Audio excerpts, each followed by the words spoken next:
अस्सलामुअलैकुम।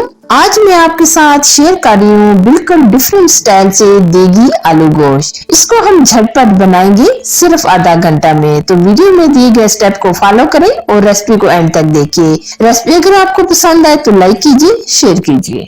बहुत ही different style से आलू गोश्त बनाने के लिए सबसे पहले हम लेंगे 1 kg बीफ। आप ये मटन में भी बना सकते हैं और चिकन में भी बना सकते हैं। ये हम प्रेशर कुकर में डाल रहे हैं।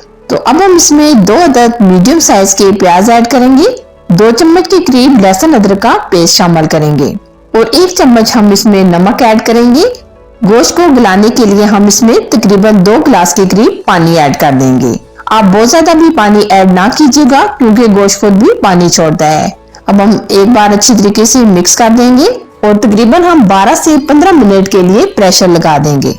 अब हम लेंगे 3 अदद टमाटर जो हमने मिक्सी में डालकर मुकम्मल प्यूरी बना ली है और अब हम इसमें डाल देंगे स्पाइसेस। हम इसमें डालेंगे धनिया पाउडर चाय का 1 चम्मच, हल्दी पाउडर चाय का आधा चम्मच, सुर्ख लाल मिर्च का पाउडर चाय का 1 चम्मच भर के हम कलर देने के लिए इसमें डालेंगे आधा चम्मच कश्मीरी लाल मिर्च। 1 चम्मच के करीब हम इसमें जीरा भी ऐड कर देंगे और कुटा हुआ गरम मसाला चाय का आधा चम्मच। 1 कप हम दही लेंगे। दही आप बहुत ज्यादा खट्टे वाला ना लीजिएगा। अब हम अच्छी तरह मिक्स करेंगे। आप मसालों को बहुत ही अच्छी तरीके से मिक्स कीजिएगा ताकि जो हमने टमाटर और दही डाला है वो अच्छी तरीके से मसाले के अंदर मिक्स हो जाए। ये आज हम जो आलू गोश्त बना रहे हैं ये बहुत ही अमेजिंग और टेस्टी रेसिपी है। अच्छा जी, ये मसाले हमने बहुत ही अच्छी तरीके से मिक्स कर लिए हैं। इधर हमारा गोश्त भी बॉयल हो चुका है। आप देख सकते हैं गोश्त हमारा बहुत ही अच्छी तरीके से गल चुका है। अब हम गोश्त को बनाएंगे। गोश्त को बनाने के लिए कढ़ाई में हम ये मस्टर्ड ऑयल डालेंगे तकरीबन आधा कप के करीब।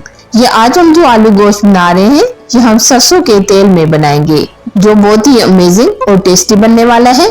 हम इस गोश्त को सरसों के तेल में बना रहे हैं। आप दूसरे घी वगैरह या ऑयल में भी बना सकते हैं। अब हम तेल को थोड़ा सा मीठा करेंगे यानी अच्छी तरीके से गर्म करेंगे। तेल को हमने बहुत ही अच्छी तरीके से गर्म करके रूम टेम्परेचर पर आने दिया है। अब हमने जो मसाले मिक्स किए थे वो डाल देंगे। आप बहुत ज्यादा गर्म ऑयल में ना डालिएगा बल्कि आप रूम टेम्परेचर पर ऑयल को आने दें। अब यहाँ मसाले की हम बहुत ही अच्छी तरीके से बुनाई करेंगे जब तक ऑयल सेपरेट नहीं हो जाता। आलू गोश्त का सालन हो, साथ गरम गरम रोटियां हो तो खाने का मजा ही आ जाए। तो आज जो मैं आलू गोश्त बना रही हूँ इसकी खुशबू और जायका बहुत ही अमेजिंग है। तो आप रेसिपी को लास्ट तक देखते रहें। मसाले की बुनाई करने में तकरीबन 5 से 7 मिनट लग जाएंगे क्योंकि हमने इसमें टमाटर की प्यूरी ऐड की है। टमाटरों के अंदर भी थोड़ा बहुत पानी होता है तो इसलिए थोड़ा सा बुनाई करने में टाइम लगेगा।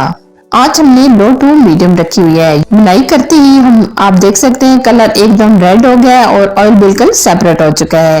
अब हम यहाँ डाल देंगे 3 अदद आलू जो हमने इस तरह क्यूब्स में कट कर लिए हैं। बहुत ज्यादा छोटे क्यूब्स में हमने ये कटिंग की है। आप देख सकते हैं हमने ये बड़े साइज के आलू कट किए हैं क्योंकि जो आलू गोश्त बनाया जाता है इसमें आलू थोड़े से बड़े साइज के ही डाले जाते हैं। अब हम आलू डालकर 3 से 4 मिनट बुनाई करेंगे। अक्सर लोग आलू गोश्त बनाते हैं तो बाज लोगों को ये प्रॉब्लम हो जाती है कि सालन के अंदर प्याज और टमाटर नजर आते हैं जो देखने में भी नहीं अच्छे लगते और खाने में तो बिल्कुल नहीं अच्छे लगते। लेकिन अगर आप इस तरीके से बनाएंगे तो यकीन माने ये मसला भी आपका हल हो जाएगा और आपका सालन इतना अमेजिंग बनेगा कि बस आप खाते ही रह जाएंगे। ये आप देख सकते हैं हमने आलूओं की बहुत ही अच्छी तरीके से बुनाई कर ली है। अब हम आलूओं को गलाने के लिए पानी ऐड करेंगे। तकरीबन हम 1 गिलास के करीब पानी डाल देंगे ताकि आलू हमारे अच्छे तरीके से गल जाएं। अब हम ऊपर से कवर कर देंगे तकरीबन 5 से 6 मिनट के लिए। ये देखिए जी आलू का पानी एकदम ड्राई हो चुका है, आलू हमारे गल चुके हैं। अब हमने जो गोश्त बॉईल कर लिया था अलग से वो हम साथ डालकर दोनों चीजों की बहुत ही अच्छी तरीके से बुनाई कर लेंगे। आलू गोश्त की बुनाई आप बहुत ही अच्छी तरीके से कीजिएगा और आप एहतियात के साथ चम्मच चलाइएगा क्योंकि गोश्त हमारा बहुत ही अच्छी तरीके से गला हुआ है।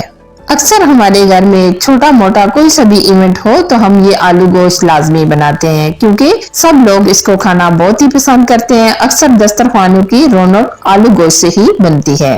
वैसे तो गोश्त को बॉईल करते टाइम हमने इसमें नमक डाल दिया था। अगर आपको कम लगे तो आप इसमें थोड़ा सा नमक और ऐड कर दें। वैसे डालने की जरूरत नहीं है, लेकिन हम फिर भी थोड़ा सा नमक और मजीद ऐड करेंगे क्योंकि हमें थोड़ा सा कम लग रहा था। और यहाँ मेन चीज है बुनाई करना। जब तक हम गोश्त की अच्छी तरीके से बुनाई नहीं करेंगे, क्योंकि अगर हम गोश्त और आलू की बुनाई नहीं करेंगे तो सालन का टेस्ट अच्छा नहीं आएगा। तो यहाँ मैं आपको बताना चाहूंगी कि आलू की बहुत ही अच्छी तरीके से बुनाई कीजिएगा। आलू गोश्त की बुनाई करते हुए हमारे 5 से 7 मिनट गुजर चुके हैं। आप देख सकते हैं बहुत ही अच्छी तरीके से गोश्त की बुनाई हो चुकी है। अब हमने जो स्टॉक यानी गोश्त की यखनी निकाली थी वो हम डाल देंगे, और अगर हमें पानी कम लगे तो हम इसमें थोड़ा सा और मजीद पानी ऐड कर देंगे। जितना आपने सालन रखना हो आप उतना ही पानी डालिएगा, लेकिन हम बहुत ज्यादा पानी ऐड नहीं करेंगे, हम थोड़ा सा ही पानी ऐड करेंगे। अब हम इसमें डाल देंगे हरा धनिया और साथ हम डाल देंगे साबुत हरी मिर्चें। ये हम 4 से 5 अदद ऐड करेंगे और अब हम तकरीबन 7 से 8 मिनट के लिए कवर कर देंगे। ये देखिए जी, माशाल्लाह जबरदस्त अमेजिंग, बहुत ही परफेक्ट अमेजिंग आलू गोश्त का सालन बनकर तैयार है। यकीन माने इसकी खुशबू बहुत ही अमेजिंग और लाजवाब है। और आप भी इस रेसिपी को एक बार जरूर ट्राई कीजिएगा। और हमेशा से आपसे एक छोटी सी रिक्वेस्ट होती है कि वीडियो अगर आपको पसंद आए तो लाइक कीजिए, शेयर कीजिए। चैनल पर अगर आप फर्स्ट टाइम आए तो प्लीज चैनल को जरूर सब्सक्राइब कीजिए, साथ दिए गए बेल आइकन को प्रेस करके ऑल पर जरूर सिलेक्ट कीजिए, ताकि मेरी हर आने वाली नई रेसिपी का नोटिफिकेशन सबसे पहले आप तक पहुँच सके। Thanks for watching. Allah Hafiz.